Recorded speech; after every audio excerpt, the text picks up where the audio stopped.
nuk mbulohet ai konsumi, nuk mbulohet shpenzimet operative të kekut për prodhim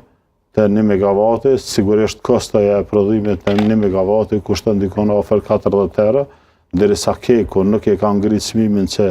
6 vite, nga viti 2019, keci ka ngritur çmimin, po i bjen që hera 4 apo e 5, nuk po di nëse gabohem, mirë po, nuk po ka arsye. Edhe e kemi pa në arsyetimin e tyre që thonë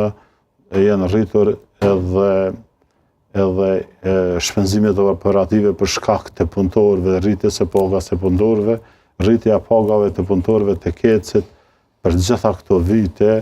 është rritur 240 euro nga viti 2013 e deri me tani. Domethënë, për gjitha këto vite është ngritur paga 240 euro. Për çdo vit kec kërkan domethënë ngritje të çmimit të energjisë elektrike për shkak të shpenzime operative që i quajnë ata dhe teksa punëtorët